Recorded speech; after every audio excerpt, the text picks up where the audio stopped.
Tomou posse nesta semana o novo Defensor Público-Geral da União, Ramã Tabosa de Moraes e Córdova. Ele foi o primeiro colocado em lista tríplice de defensores públicos federais, elaborada em eleição, na qual participaram todos os integrantes da carreira e encaminhada à presidência da República em junho deste ano. Córdova substitui José Rômulo Plácido Salles, que teve mandato encerrado em agosto passado. O novo Defensor Público-Geral da União foi presidente da Associação Nacional dos Defensores Públicos Federais e desempenhou atividades de gestão e assessoria na Defensoria Pública-Geral da União, órgão da administração superior. Dr. Ramã Tabosa de Moraes Córdova, muito bom dia, um prazer tê-lo conosco aqui no Manhã no Parlamento.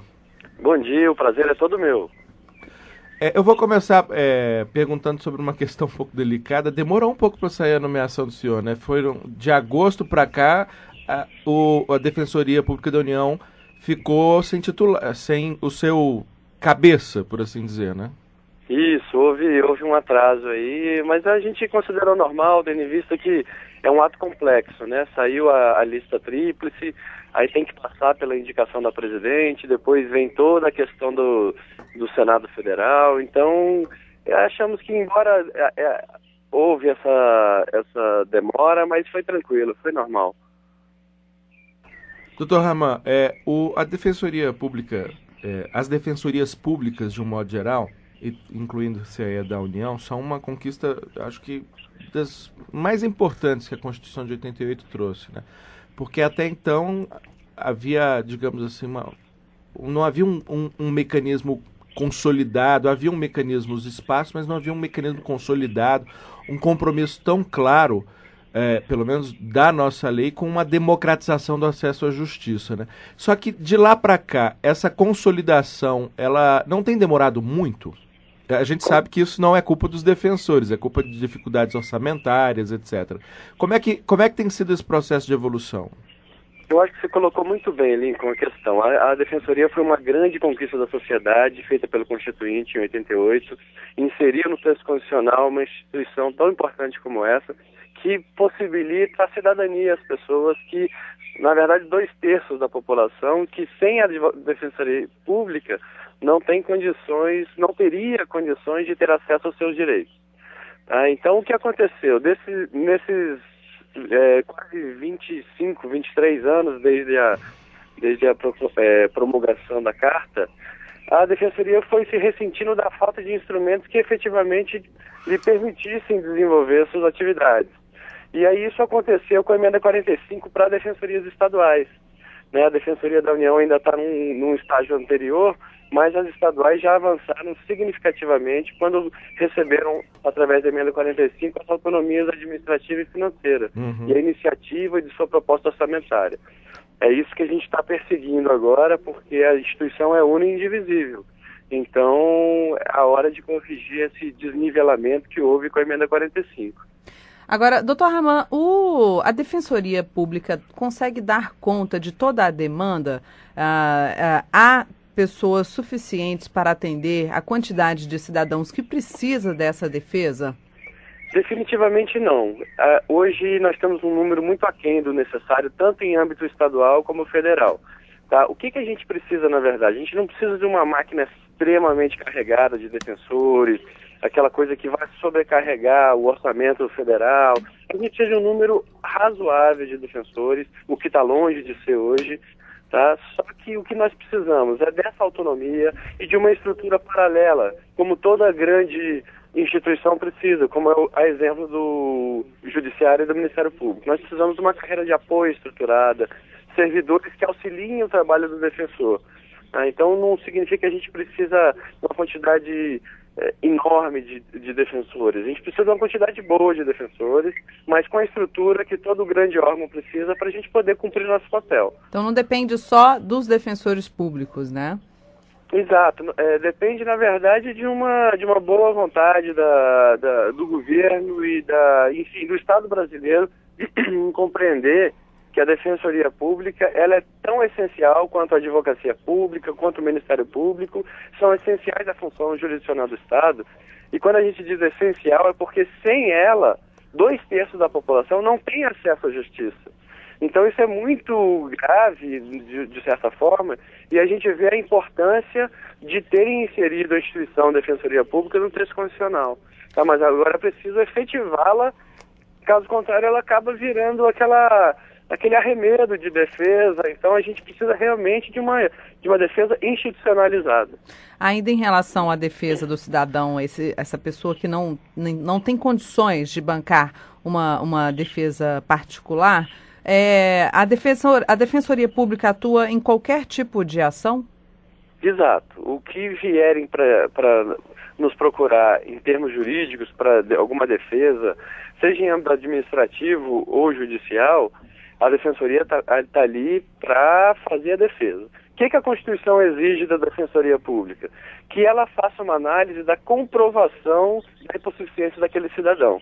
Tá? O artigo 5º, inciso 74, fala: o Estado prestará assistência jurídica integral e gratuita ao se comprovar a insuficiência de recursos. Então, em tese, tem que haver essa comprovação exatamente para a gente não entrar na seara da advocacia privada. O senhor defende uma regulamentação mais clara dessa hipossuficiência, ou seja, dessa pobreza? Porque hoje depende de um juízo dos defensores, né? Exato. O senhor defende uma regulamentação mais clara? Por exemplo, critérios, parâmetros? No âmbito da Defensoria Pública Federal, nós temos essa regulamentação clara. Qual foi o critério que nós adotamos? Desde 2007 existe esse critério na nossa instituição. Todo aquele cidadão que não paga, na verdade, o imposto de renda, está isento do imposto de renda, ele já automaticamente ele já tem condições de ser atendido pela Defensoria. Uhum. Porque o próprio Estado já o presume sem renda. Uhum. Entendeu? Então nós temos exatamente aquele critério da isenção do imposto de renda. Perfeito. É um excelente comparativo. Pois é. Então se alguém declara imposto de renda, mas está naquela zona limítrofe e tem gastos comprovados com medicamentos constantes, com tratamento de saúde, a gente faz uma mitigação, tá? Porque não pode passar uma coisa linear, tem que analisar o caso a caso. Mas nós somos muito criteriosos exatamente para não ter conflito com quem efetualmente tem condições de pagar e estaria se utilizando da máquina do Estado, que é voltada para pessoas que não têm condições de pagar. Perfeito. Nós estamos conversando com o Dr. Ramã Tabosa de Moraes e Córdova. Me corrija, inclusive, se eu estiver errado o seu nome, Dr. Ramã. Tá certinho. Que é o Defensor Público Geral da União, a função máxima dessa carreira de defensor público. Me mate uma curiosidade, Dr. Ramã. Qual é o tipo de ação mais comum hoje que os defensores públicos da União têm encarado, têm levado à justiça?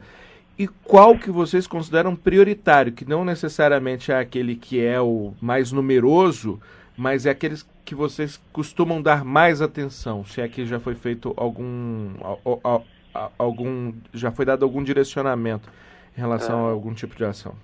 Bom, hoje na Defensoria Pública, sem sombra de dúvida, a área previdenciária é a que mais nos procura, tá? É a mais fomentada pela população carente, porque é exatamente aquela massa de trabalhadores que contribuem com a Previdência Social e que de repente lá na frente precisam de um benefício, só que acabam tendo uma negativa por alguma questão administrativa do INSS. Então eles nos procuram, pedem socorro à Defensoria Pública, a Defensoria Pública analisa a documentação e, não raras às vezes, ajuiza a ação e consegue reverter isso em juízo. Entendeu? Então essa causa previdenciária, ela é muito grande, a procura é imensa de norte a sul do país. Em geral, agora, é negada uma aposentadoria, uma pensão ou um dos auxílios, o auxílio doença?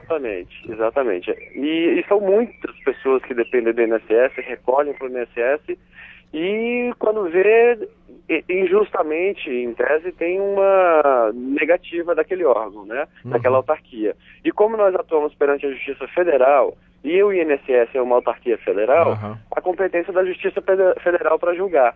Então, logo, é do Defensor Público Federal a atribuição para análise dessas demandas.